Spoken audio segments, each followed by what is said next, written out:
Welcome back to the 2-Minute Warning, episode 352, back on the topic of baseball today. And today I am going to be ranking my top 5 shortstops in Major League Baseball right now. So stick around for that. But first, question of the day, and that is how many shortstops have ever been inducted into the Hall of Fame unanimously? Again, if you know the answer, comment below. And if you don't, stick around to the end of the video. Again, the question is how many shortstops have ever been unanimously inducted into the Hall of Fame? But let's get right to it. Who are my top 5 shortstops in the league? First, I want to start with some guys that didn't quite make my top 5 list, but are definitely worth mentioning. Those guys being first, Xander Bogaerts of the Boston Red Sox. Very, very talented player, but I just don't think he's been quite electric enough, and the Red Sox have not been enough for me in the last 2 seasons to really have him on that top 5 list. But had I done a top 10, I think Bogaerts makes my top 10. Correa is also another honorable mention. I love him in Houston. Javi Baez, obviously of Chicago, a very talented player, but not quite good enough for my top 5. Tim Anderson of the White Sox, again, very talented player, just not quite good enough for my top 5. And Bo Bichette and Didi Gregorius are also 2 guys that I wanted to mention. But let's get right into the top 5. Coming in at number 5, I have Trey Turner of the Washington Nationals. I love watching this guy play. You can't not enjoy watching him on the baseball field, at least in my opinion. Again, with the Nationals, he has been very good. He's a young guy, very good in his short time there. Of course, won a World Series with them in 2019 over Houston. Kind of looking at what he's done over his career. He's got 75 home runs in his career and a 296 batting average. That's obviously impressive, just shy of 300 on his career batting average. And if he has another couple good years, that could be he could have his career batting average over 300 easily. Again, he was big in that series against the Astros when they won the World Series, like I said, in 2019. And he's so quick, both in the field and on the base paths. He's just a very fast guy, and he's very, very smooth in the field. And he also has power. He's great power at the plate. And then 2020, his stats, he had 12 home runs last year. He hit 335, 394 on base percentage, and a 588 slugging percentage. That is very, very high. So Trey Turner is my 5 spot. Coming in at number 4 is the great Fernando Tatis Jr. My biggest hit against him not being higher on my list is he's young. He's only been 2 years in the league. His first season didn't play a full season really, and this last year, which he did play full season, COVID regulation, whatever, 60 games. So that's my only knock on this guy. Career, he's got 39 home runs, again, only 2 years. One of them being short and one of them not even being a full year. 39 home runs and a 301 batting average. So he's above 300 in those 2 seasons. Last year he hit 12 home runs, hit 277, 571 slugging, and 366 on base percentage. Just the way he plays defense and the way he hits, he really carries that Padres offense.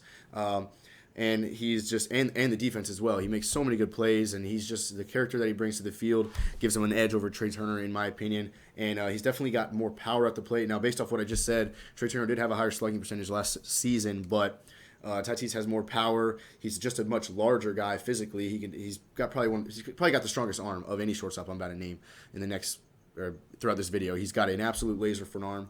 And I think the only thing that's keeping him from being higher on my list is the fact that he's had such a short career up to this point. And I do think this is a guy that can absolutely climb to the best shortstop in the league in the next 6 or 8, 10 years, while the guys that he's competing with for that top spot get older and he's going to still be in his prime. So Tatis right now, my 4th best shortstop in the league, but I think in the future he'll be climbing on that list. And number 3, I have Corey Seager. I'm a huge Corey Seager fan. I don't like the Dodgers very much, but Corey Seager is a guy that I can support. Career, he's got 80 home runs and a 295 batting average. Last year, he hit 15 home runs, he hit 307, 358 on base percentage, and 585 slugging percentage. And of course, your World Series MVP. He absolutely took off in the World Series to carry the Dodgers over the Rays, who put up it was just a great series. But Corey Seager was huge in getting this Dodgers team over the Rays. Now, where do I put Seager over Tatis? I think he's more consistent at the plate. Obviously, he's been in the league. He's been around longer. But I think Seager he seems to have more discipline at bats. I can tell when I watch Tatis hit that he is still young mentally. He takes reckless swings up 3-0, up 3-1 in the count. And I never see Seager taking bad swings. And I say never. I rarely see Seager taking bad swings at pitches he shouldn't be swinging at. Now, I do believe Tatis is better with arm strength than Seager, but Seager in the field is basically flawless. And like I said, his performance in the World Series really pushed him up this list for me because, as far as I'm concerned, this list is about who's the best shortstop right now. Not to say any of these guys, again, that I'm going to name can't have a better career than Corey Seager, but I think right now Corey Seager is definitely my number 3 as far as top 5 shortstops in the league. Coming in at my top 2 spots, number 2, I have Francisco Lindor, former Indian, just went to the Mets. Not a whole lot that I need to defend Lindor here for this 2 spot. Last year, he played all 60 games. That's impressive. He hit 258, which is not great, but it was a weird season last year. 335 on base percentage and a 415 slugging. So off those stats right there, Trey Turner, Tatis, and Seager look more impressive, but we all know how good Lindor is in the field. Really, other than the number 1 guy that I'm getting to shortly, there's nobody in the field better than Lindor in Major League Baseball at all. He's very smooth, both ways, backhand, forehand, and whatever. He has a really strong arm for not being physically very large. Now, where Lindor is lacking is really power at the plate. Of course, he hits from both sides of the plate and can drive the ball out of the park, both sides of the plate, but he's not really known for that. So he can't be my number 1. But as far as if I could pick one shortstop to be on my team, if I could pick 2, one was going to be, it's going to be Lindor if it's not the number 1 guy, because Lindor, obviously, like I said, just went to the Mets in a big trade. I think he's going to be huge in making that Mets team better. But career Lindor hitting 285, that's very solid. 138 home runs, and it's just now it seems redundant to keep saying these guys are so good on defense because obviously they all are. They're top 5 shortstops in Major League Baseball. But Lindor is just a step ahead of the other guys that were in contention for his spot. Just on defense, there's really nothing like him. And that brings me to my last shortstop, my number 1 shortstop in Major League Baseball is, of course, Trevor Story of the Colorado Rockies. I do believe MLB Network also ranked Trevor Story as their number 1 shortstop in baseball, and there's plenty of reasons why. Defensively, like I said, it seems repetitive, but he's very, very, very good on defense. He is very quick on his feet. He's just kind of every quality you need in a shortstop. He does it extremely well. Last year, he played 59 out of 60 games. That's very impressive. Over 500 slugging percentage. That's impressive. Now these other guys did, except for Lindor, but Story does it consistently.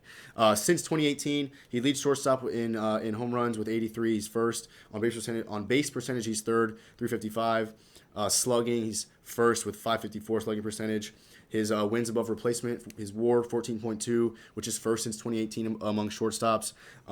His weighted runs created. Now, yes, he plays in Denver, Coors Field. Is there an advantage to play there? Maybe, whatever. I tend to think baseball is baseball. But if you take into account the fact that he plays in Denver, his weighted runs created is still second in the league with 123 since 2018. So he's just got since 2018, when he became relevant, he has been the best consistently for the last 2 seasons. And for me, Trevor Story is definitely my number 1. Now, one thing that really, really sets him apart is his base running. He steals so many bases, more than other shortstops. He's very smart on the bases, and he makes things happen not only at the plate, where, of course, he's definitely, I have no doubt that he has the most power of any shortstop in the league, hence the first in home runs since 2018. He's got multiple career home runs over 500 feet. He does the hitting aspect of baseball as good as a DH does, but he gets to play shortstop and be the best in the league at that too. So Trevor Story is my clear number 1.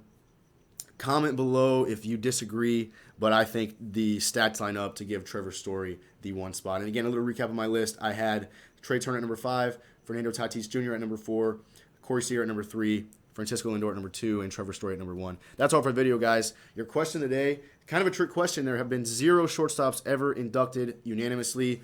Derek Jeter was 1 vote shy, and the only player ever in Major League Baseball history to be inducted unanimously was Yankees closer Mariano Rivera. Guys, thanks for watching. 2-minute warning.